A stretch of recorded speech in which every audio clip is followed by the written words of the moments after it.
Hello everyone and welcome back to another episode of Lore and More, where we dive into the nitty-gritty of familiar places in video games in search of tasty lore and whatever more we find along the way. I'm Fox, and today we're looking at Final Fantasy XIV's Gold Saucer. Let's begin. We'll start by examining the Sabotender, those cute green little guys that everyone at the Gold Saucer knows about. Though unassuming as they waddle around the saucer striking their poses, they actually have a lot going on if we stop to pay attention to the little guys.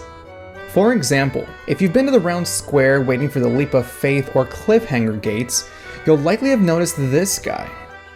The reason he's so intent on fishing here is because he says that a Sabotender told him that he could find fish there. Unfortunately, he's the only one that's going to be looking, as the Warrior of Light can't actually fish in here. Not that this guy ever finds anything. The Sabotender, clearly, aren't as innocent as they seem. Their mischief isn't limited to tricking patrons into fishing for nothing. They can also get a little friendly. Next to the Aetheryte shard in the round square, you'll find these three talking amongst themselves. When the Sabotender comes over to them, the Here girl will say, "Ouch, what was that?" If we wait for the Sabotender to leave, the Here girl will reveal that the Sabotender was trying to touch her butt, presumably with one of his 10,000 needles. Bad Sabotender. And what better way to cure the Senior Sabotender's naughtiness than with healing magic?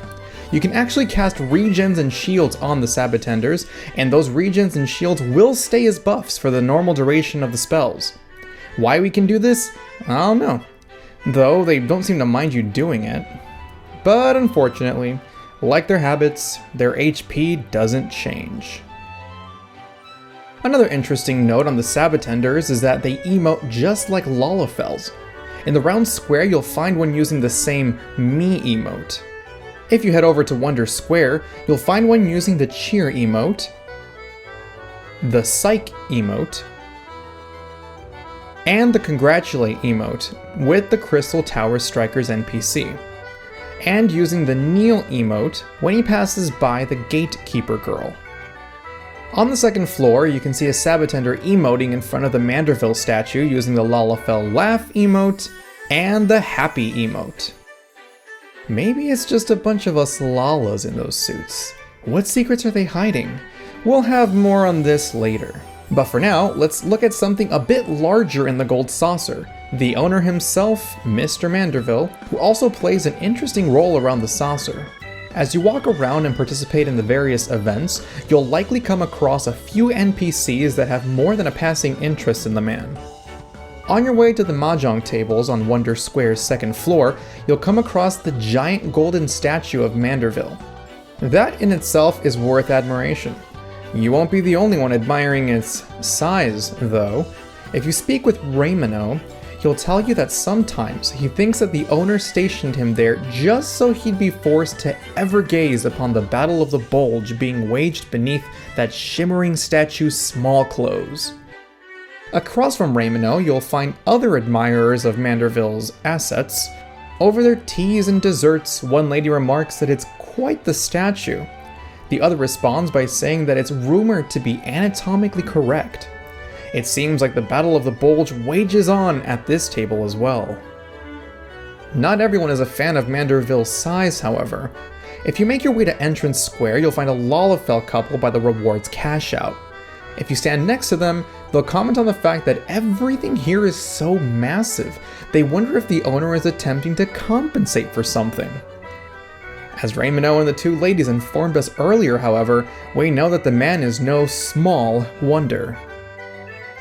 If you take a break from the saucers, games, and gates, you'll find that a few of the NPCs have some interesting topics of conversation. There's philosophy in the round square, an existential crisis in the event square, threats by the Moogle Paw, cheap dates by the Cactpot board, PDA in the hallway, advanced level Spanish at Wonder Square, and the reason why you don't leave your Chocobo unattended at the Chocobo Square. The Gold Saucer can be a dark, dark place. Moving on to the Gold Saucer's aforementioned attractions, there are a few Easter eggs hidden throughout the gates. We'll start with Air Force One. When participating in Air Force One, you've likely noticed, oh look, it's the PDA couple. You've likely noticed the pixelated character on your plane. This is a boss from Final Fantasy VI named, appropriately, Air Force. You can also see this when you get into the gate. The Sabotender asks you if you would like to board Air Force.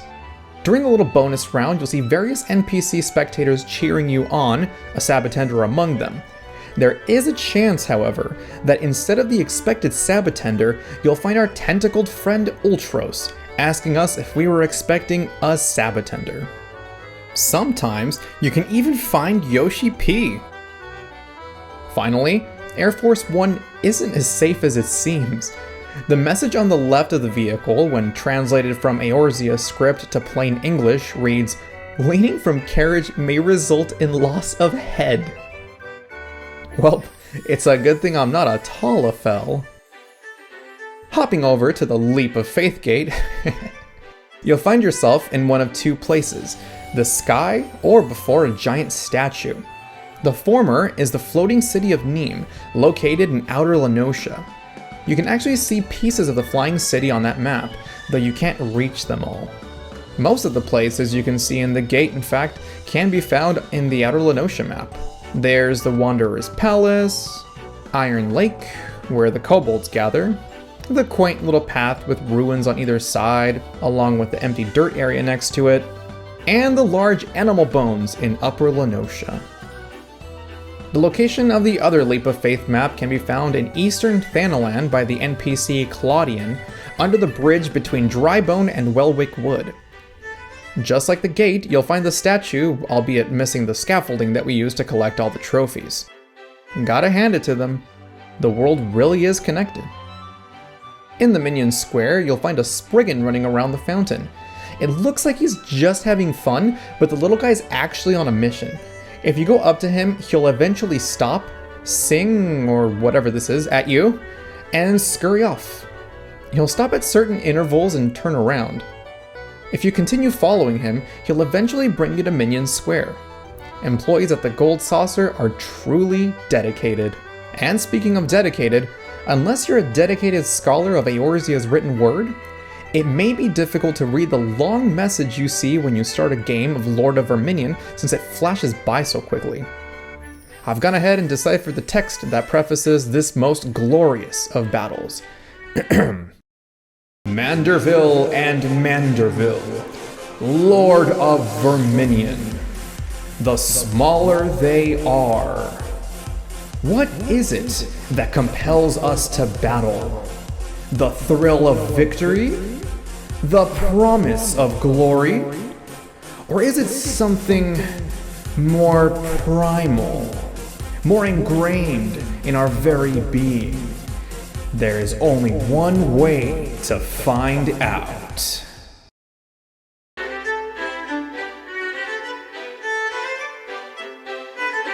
Now that we've covered the bigger things at the Gold Saucer, it's time to end our time here by returning to a small, Lalafell-sized secret, the Sabotenders. So, if it walks like a Lala and emotes like a Lala, does that make it a Lala? In this year's Make It Rain event quest, we meet up with a Gold Saucer employee who tells us that he has a colleague who is visibly out of sorts, but that he's normally a cheerful guy. The staff, of course, can't fix the situation, so we're tasked with finding out what's wrong and doing something about it. We soon find out that this colleague is none other than Senor Sabotender, the saucer's prominent mascot. It seems that his joyous displays aren't having quite the intended effect on the audience. As a result, he is, indeed, visibly upset. We agree to cheer him up, walk over, and try talking to him.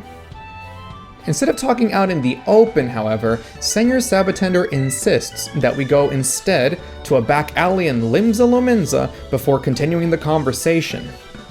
Legit. After not getting mugged, we find ourselves waiting not for the Sabotender, but for a random Lalafell. I, of course, ask the question that's on everyone's mind.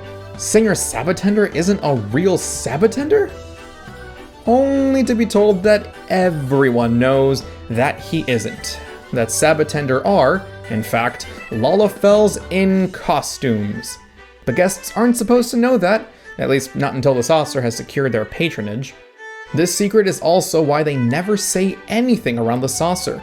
They're contractually forbidden from uttering even a single word. So, the next time you're at the Gold Saucer, spare a thought for those poor souls wandering around silently, now knowing that they're little Lalas wordlessly keeping dreams, the owner, and the saucer golden. Thank you everyone for tuning in, and we'll see you next time on the next episode of Lore and More.